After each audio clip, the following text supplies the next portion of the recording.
जय श्री राधे दोस्तों, आइए सुनते हैं आज की कहानी। प्राचीन समय की बात है। एक विधवा ब्राह्मणी थी। वो अपने पुत्र को लेकर रोज भिक्षा मांगने जाया करती और इसी प्रकार भिक्षा मांगकर अपना और अपने बेटे का पालन पोषण करती। वो रोज सुबह चली जाती और संध्या के समय घर लौटकर आती थी। एक दिन की बात है कि ब्राह्मणी भिक्षा लेकर घर लौट रही थी। तभी उसकी नज़र नदी के किनारे एक बालक पर गई और वो उस बालक के पास जाती है। देखती है कि उसके साथ कोई नहीं था।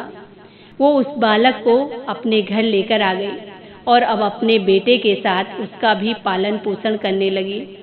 धीरे धीरे इसी प्रकार समय व्यतीत होता गया और एक दिन संयोगवश वो ब्राह्मणी अपने उन दोनों बालकों को लेकर मंदिर चली जाती है। मंदिर में जाकर उनकी भेंट ऋषि सांडिल्य से हुई। ऋषि सांडिल्य ने ब्राह्मणी को बताया कि उन्हें जो ये बालक मिला है वो विदर्भ देश के राजा का पुत्र है। इसके पिता युद्ध में मारे गए और इनकी माता को ग्राह ने अपना भोजन बना लिया था। ये सुनकर ब्राह्मणी को बड़ा दुख हुआ। अब ऋषि सांडिल्य ने ब्राह्मणी को प्रदोष व्रत करने की सलाह दी और ये सुनकर अब ब्राह्मणी अपने दोनों बालकों को लेकर अपने घर लौट आती है और ऋषि की आज्ञा का पालन करते हुए अब वो ब्राह्मणी प्रदोष व्रत करना शुरू कर देती है। एक दिन की बात है, दोनों बालक जंगल में घूम रहे थे।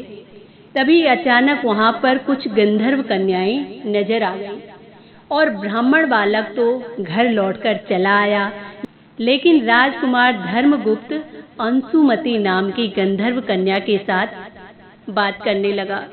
गंधर्व कन्या और राजकुमार एक दूसरे को पसंद करने लगे। कन्या विवाह के लिए राजकुमार को अपने पिता से मिलने के लिए कहती है और जब फिर वो राजकुमार उस कन्या से मिलने के लिए जाता है तो अब वो गंधर्व कन्या उस राजकुमार को अपने पिता से मिलवाती है। और अब भगवान शिव की कृपा से गंधर्व राज ने अपनी पुत्री का विवाह राजकुमार धर्मगुप्त के साथ करवाया। बाद में राजकुमार धर्मगुप्त ने गंधर्व सेना की सहायता से अपना राज्य पुनः प्राप्त किया। ये सब ब्राह्मणी और राजकुमार धर्मगुप्त के प्रदोष व्रत करने का फल था। कहते हैं कि जो भी भक्त सच्ची श्रद्धा और भक्ति के साथ भगवान शिव का पूजन करता है और प्रदोष व्रत को करता है और एकाग्र चित्त होकर सच्चे मन से सच्ची श्रद्धा से इस कथा को पढ़ता और सुनता है, उसके सारी दरिद्रता भगवान शिव दूर करते हैं और अपनी कृपा दृष्टि उस पर बनाए रखते हैं। तो दोस्तों, ये थी आज की कहानी। इसी के साथ जय श्री राधे, जय श्री कृष्ण।